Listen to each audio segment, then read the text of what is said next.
Bonjour à tous et bienvenue sur la tribune de Coruscant pour cette review du comics The Rise of Kylo Ren. Il s'agit d'une mini-série de comics en 4 numéros dont le dernier vient de paraître hier aux États-Unis. Cette série a été scénarisée par Charles Soule, que l'on a pu voir sur d'autres comics Star Wars comme Lando, la série Podemron, la seconde série Darth Vader, et ce sera l'auteur du roman The Light of the Jedi qui sera le premier roman adulte de la nouvelle période Star Wars qui s'appellera The High Republic. Pour ce qui est des dessins de The Rise of Kylo Ren, on les doit à Will Sliney, dont on a déjà vu les dessins avec le one-shot Beckett et l'adaptation en comics de Solo A Star Wars Story. On va commencer par une partie sans spoil avec un vague résumé de l'histoire. C'est une série qui est donc censée nous présenter les origines de Kylo Ren, comment ça se fait qu'il soit passé du côté obscur, son lien avec les Chevaliers de Ren, donc tout un tas d'informations sur le personnage avant la trilogie des épisodes 7, 8 et 9. Sans vous révéler quoi que ce soit, on apprend pas mal de choses par rapport à Kylo Ren, ou plutôt Ben Solo, qui sont d'ailleurs reliés avec l'épisode 9, puisqu'il faut savoir que le comics a été publié, en tout cas son premier numéro, le même jour que la sortie de l'épisode 9, et s'est achevé avec son 4e et dernier numéro le 11 mars, donc ce mercredi. Pour ce qui est de mon avis global sur le comics, j'ai trouvé que c'était très intéressant à lire, puisqu'on nous présente pas mal d'éléments et on nous décrit plus en détail certaines scènes qu'on nous avait montrées jusqu'à maintenant, par exemple une scène qu'on nous montre dans l'épisode 8, et bien dans ce comics on apprend exactement comment ça s'est déroulé. Je vais pas aller plus dans le détail par rapport à l'histoire et aux éléments qui sont présents dans ce comics-là, vu qu'on est encore dans la partie sans spoil, mais je vous recommande vivement la lecture de The Rise of Kylo Ren qui devrait arriver durant l'année 2020 en France. Alors je crois pas qu'il y ait de date précise encore pour le moment, mais ça devrait arriver dans le cours de l'année. Alors à partir de maintenant, je vais passer en partie spoilers, donc attention si vous ne voulez pas être spoilé à propos de l'intrigue ou des éléments de ce comics, c'est votre dernière chance d'y échapper. Alors le comics commence avec une première scène avec les Chevaliers de Ren, dont on nous présente le leader qui s'appelle Ren. On voit une scène où il tente de recruter un nouveau membre parmi les Chevaliers de Ren, qui sont déjà au complet d'ailleurs. Les deux personnes qu'il rencontre et qu'il traque sont des frères, et il pousse l'un d'entre eux à tuer l'autre pour être intégré dans les Chevaliers de Ren. L'un des frères finit par tuer l'autre, mais Ren estime que c'est une recrue pas suffisamment ancré dans le côté obscur pour rejoindre les Chevaliers de Ren. Donc on voit leur processus de recrutement qui est quand même assez particulier, et on apprend aussi grâce à ça que les 6 Chevaliers de Ren ont à leur tête un 7e chevalier, donc qui s'appelle Ren et qui est le maître des chevaliers. Donc ce qui veut dire que quelqu'un d'autre a eu cette position avant Kylo Ren. Le comic s'enchaîne ensuite avec Ben Solo qui se trouve face au temple Jedi de Luke Skywalker complètement en ruine et en feu. Donc ça se passe après la courte confrontation entre Ben Solo et Luke Skywalker, et on se rend compte qu'il y a 3 jeunes Jedi qui reviennent au temple alors qu'il est en flammes. Ces 3-là étaient donc sur une autre planète au moment de la destruction du temple. Les 3 Jedi retrouvent Ben Solo, mais ne ressentent pas la présence de Luke Skywalker. Ben leur raconte que Luke a tenté de le tuer dans son sommeil et que maintenant il l'a tué. Un combat se lance entre les 3 Jedi et Ben Solo, durant lequel un des Jedi, qui se nomme Henix, qui est un Quarren, se blesse. Ben Solo décide de partir de la planète en empruntant un vaisseau Jedi, et il se fait pourchasser par les 3 autres apprentis, mais un petit combat dans l'espace les empêche de poursuivre Ben Solo. Et c'est à cette occasion que Ben Solo, plutôt que de retrouver sa mère, décide d'aller voir quelqu'un d'autre. On peut lire que Ben Solo entend une voix, qui est celle de Palpatine ou Snoke, mais bon, avec l'épisode 9, on sait que c'est à peu près la même chose au final. Une voix qui lui dit « C'est arrivé, n'est-ce pas ? Nous pensions tous les deux que ça allait arriver. » On revoit l'attaque de Luke Skywalker contre Ben Solo et on voit qu'il détruit la hutte comme on le voit dans l'épisode 8. On voit Ben Solo qui est pris de rage face à l'attaque de Luke. Et chose importante qu'on apprend grâce à ce comics, on voit que le temple est détruit non pas par Ben Solo, mais en fait il y a une tempête d'éclairs qui explose le temple Jedi. Donc on peut supposer qu'il s'agit directement de l'influence de Palpatine ou de Snoke qui est responsable de la destruction du temple, et donc pas Ben Solo directement. On voit même Ben Solo qui aperçoit les cadavres de ses anciens camarades, les anciens apprentis de Luke. Il se met à courir vers le temple en flammes pour essayer de les sauver, mais se fait repousser un peu de la même façon par rapport à ce qui arrive à Luke dans l'épisode 8, quand Yoda met feu à l'arbre Jedi. On a un petit écho à cette scène-là avec cet instant précis. Donc ce qui veut dire que Ben Solo a affronté les autres Jedi après la destruction du temple, les Jedi pensant qu'il était responsable de cette destruction-là, alors qu'en fait, il n'a pas grand-chose à voir avec la destruction du temple.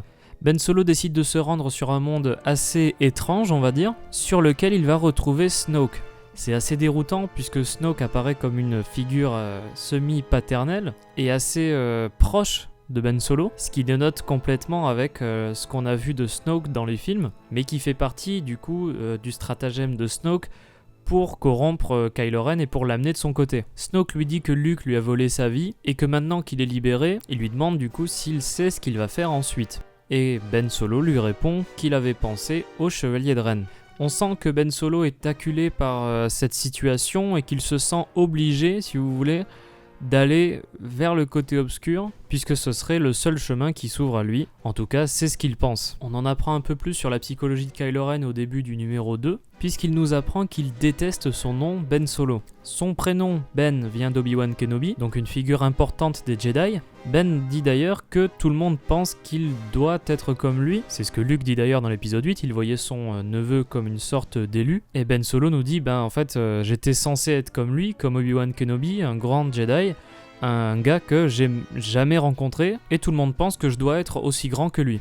De plus, le nom de famille Solo, c'est un truc qui a été introduit dans le film Solo Star Wars Story. Ben raconte que le nom de famille Solo, ce n'est même pas le vrai nom de Han Solo, c'est le nom qu'on lui a donné, ce qui amène Ben Solo à penser que toute son identité est un mensonge. Il a un prénom qui ne veut rien dire pour lui et un nom de famille qui ne veut rien dire tout court. On voit au passage que Snoke reçoit une transmission du général Hux. Alors c'est pas le général Hux, c'est le général Brandon Hux, le père d'Armitage Hux, personne que Ben Solo ne connaît pas, et Snoke prend bien la peine de cacher un petit peu de qui il s'agit. Malgré son attitude sympathique, on va dire, on se rend compte quand même que Snoke est en train de pervertir peu à peu Ben Solo du côté obscur, en lui apprenant des choses, en lui montrant que la voie du côté obscur est un moyen de s'accomplir entièrement en tant que personne. Il y a un petit parallèle entre ce que fait Palpatine avec Anakin Skywalker pendant la prélogie. On nous laisse entendre d'ailleurs que depuis l'enfance, Kylo Ren a rejeté son identité et s'est inventé un nouveau nom, qu'on ne dit pas ici, mais on suppose qu'il s'agit de Kylo, qui serait donc plus en accord avec sa véritable identité, ou en tout cas c'est ce que Snoke veut lui faire croire. Ce second numéro nous donne un flashback qui nous montre une scène qui s'est passée pendant l'enfance de Ben Solo, lors d'une mission où il accompagne Luke Skywalker et Lor San Tekka. On se rend compte d'ailleurs que depuis qu'il est petit, il entend la voix de Snoke, avec qui il discute longuement et lui fait part de ses frustrations. C'est donc sur cette planète Elphrona que, pour la première fois, Ben Solo a vu les Chevaliers de Ren, puisque Luke s'est confronté aux Chevaliers. Luke parvient aisément à battre les 7 Chevaliers de Ren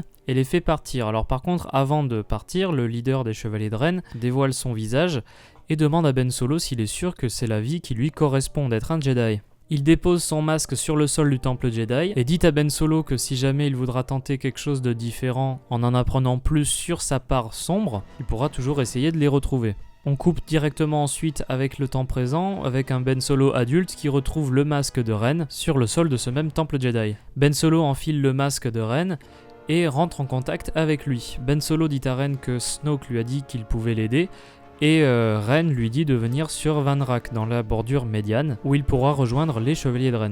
Cependant, c'est à ce moment-là que les 3 apprentis Jedi débarquent sur la planète pour affronter Ben Solo. Le numéro 3 commence avec Ben Solo qui retrouve les Chevaliers de Ren sur Varnak. Ren lui dit que le prix pour devenir un Chevalier de Ren est de tuer quelqu'un, et Ben lui dit qu'il a déjà tué un Jedi, qui n'est pas Luke Skywalker mais un autre Jedi. Ben raconte ensuite la confrontation qu'il y a eu lieu sur Elphrona entre les 3 apprentis Jedi et lui, ce qui nous permet d'ailleurs d'en apprendre un peu plus sur ces apprentis-là, ces 3 apprentis, puisque Ben présente au passage un petit peu plus de détails sur leur personnalité et leur histoire. Mais pour en revenir à la confrontation, on voit que Ben Solo se confronte à l'une des apprentis, et dans un accès de rage, il la jette du haut d'une falaise par la force, chose qu'il regrette instantanément d'avoir fait, et il la retient dans les airs grâce à la force. C'est à ce moment-là que l'apprenti Quarren lance son sabre vers Ben Solo, puisqu'il pense que Ben Solo a tué l'autre apprenti. Ben est donc déconcentré puisqu'il doit bloquer l'attaque du Quarren avec son sabre laser, ce qui lui fait relâcher l'apprenti qui était maintenu dans les airs grâce à la force.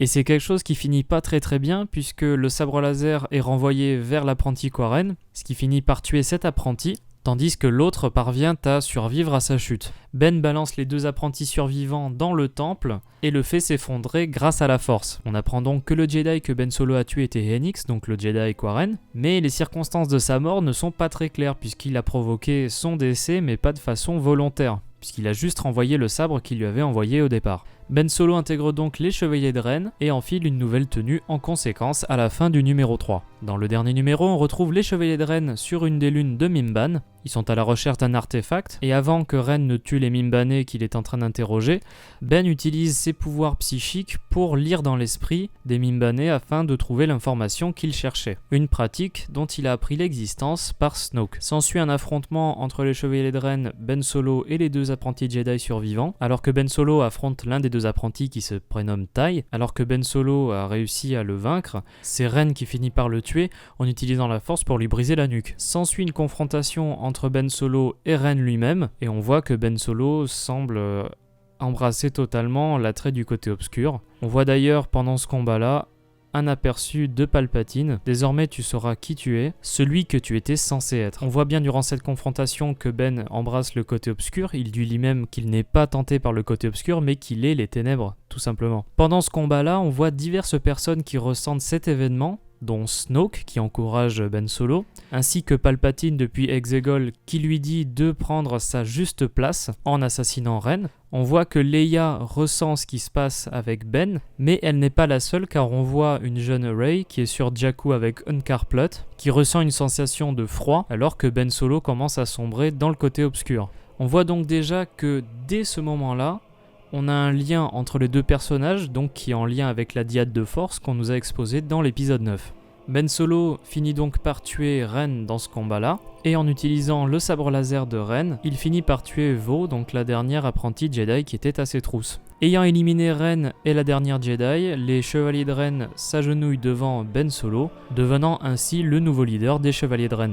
On retrouve ensuite Ben Solo à bord du Night Buzzard, donc le vaisseau des Chevaliers de Ren. Alors qu'il est en train de travailler sur son sabre laser, il en extrait le cristal. Il le prend dans sa main et utilise toute sa colère, ses yeux d'ailleurs deviennent orange, pour corrompre le cristal Kyber bleu au côté obscur. Il se met à serrer le cristal tellement fort qu'il s'en fait saigner la main, et il parvient à faire changer de couleur le cristal, en y imposant le côté obscur, mais le cristal est légèrement fendu, ce qui va donner plus tard sa forme un petit peu particulière à sa lame. Il essaye d'allumer le sabre laser, mais il s'éteint assez rapidement, comme s'il avait une surcharge d'énergie, et on voit qu'il modifie son sabre laser de Jedi original pour ajouter 2 quillions sur les côtés, afin de rediriger l'énergie trop importante de la lame principale sur les côtés, afin que la lame reste stable. Sur la dernière page de ce comics, on entend la voix de Snoke, Palpatine, l'un ou l'autre, demander à Ben Solo son nom, et la case suivante nous montre Ben Solo, devenu maintenant Kylo Ren, avec son sabre laser rouge reconnaissable à la main,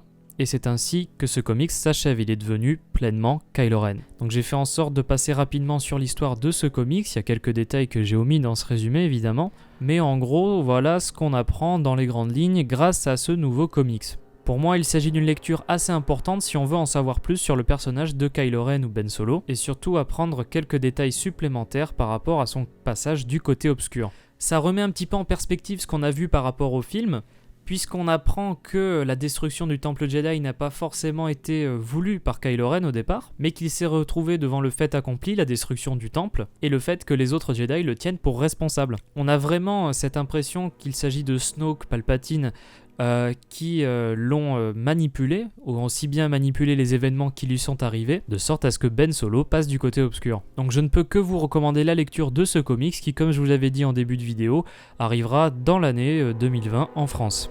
Par contre, je pense qu'il y a encore de la marge pour raconter des histoires sur Kylo Ren, puisque là on prend la destruction du Temple Jedi comme point de départ, et le moment où Ben Solo devient véritablement Kylo Ren, et chef des Chevaliers de Ren. Par contre, ce qu'on n'a pas comme explication, c'est comment s'est déroulée l'introduction de Kylo Ren dans le Premier Ordre. Ça, on ne sait pas exactement comment ça s'est passé pour le moment. Donc il y a encore de quoi raconter sur ce personnage avant d'arriver là où il en est dans l'épisode 7. Petite chose aussi assez importante, c'est qu'on voit, c'est plutôt un easter egg qu'on voit dans le comics. On voit pendant divers flashbacks les apprentis Jedi sous l'égide de Luke Skywalker, et l'un d'entre eux utilise un holocron, et cet holocron montre un personnage du coup qui sera l'un des personnages principaux de la nouvelle période Star Wars The High Republic. Donc on voit qu'il y avait déjà quelques références à cette prochaine période alors que le fameux projet Luminous n'avait même pas été dévoilé. Donc voilà en gros ce qu'on pouvait dire sur The Rise of Kylo Ren, qui se pose comme un comics assez important vu les nouvelles informations et précisions qu'il nous présente. J'espère que cette review de The Rise of Kylo Ren vous a plu. Si c'est le cas, n'hésitez pas à laisser un j'aime, à commenter et à partager la vidéo. N'hésitez pas non plus à vous abonner si vous ne voulez pas rater les prochaines vidéos de la Tribune de Coruscant. A bientôt et que la force soit avec vous.